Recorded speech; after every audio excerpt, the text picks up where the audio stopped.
One of the pieces of information we did not take into account when we were determining the Lewis structure of cyanogen was the charge.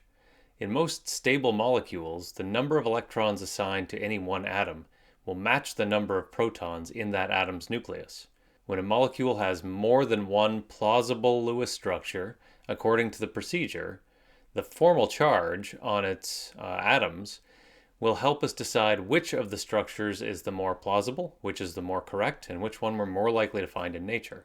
Formal charge is calculated by taking the usual number of valence electrons on the neutral atom and subtracting all of the lone pair electrons and 1 electron for every bond assigned to that atom in the molecule. Looking at the nitrogen in cyanogen, this means that we start with its 5 valence electrons, subtract 2 lone pair electrons, and then we subtract 3 more electrons, 1 for each of the bonds, leaving us with a formal charge of 0. You can do the same thing for carbon, and you'll also find that its formal charge is 0. Now, to frame this as a rule, let's say that we will accept the plausible Lewis structure that minimizes the number and the magnitude of the formal charge on each of the atoms inside the structure. To demonstrate, we're going to find the Lewis structure of another blood agent, cyanogen chloride, CnCl. We begin with the same steps as we did last time. So first we determine the total number of valence electrons available to us for our working budget. That's 4 from carbon, 5 from nitrogen, 7 from chlorine, for a total of 16 electrons.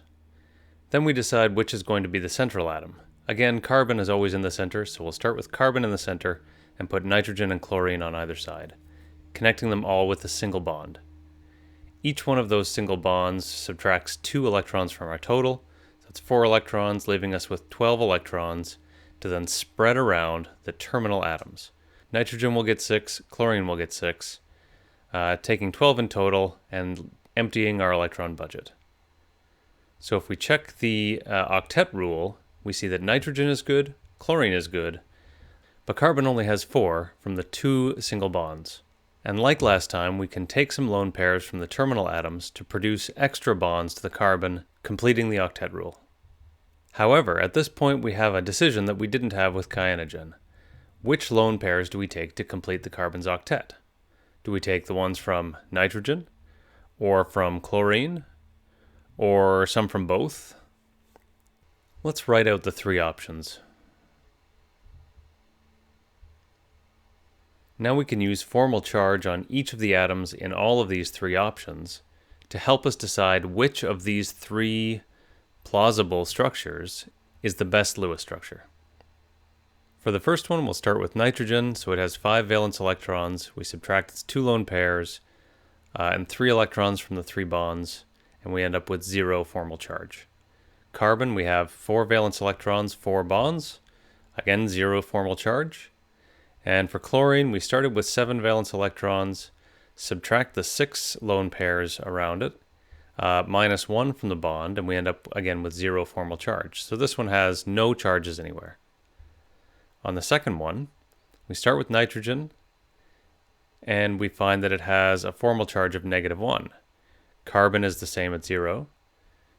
And for chlorine, if we start with its 7 valence electrons, subtract 4 from the lone pairs, and 2 from the bonds, we end up with +1. So this one has a -1 charge, formal charge on nitrogen, and a +1 formal charge on chlorine. And finally, in the last one, we're going to find that we go even further in the same direction. So nitrogen now has a formal charge of -2, and chlorine has a formal charge of +2.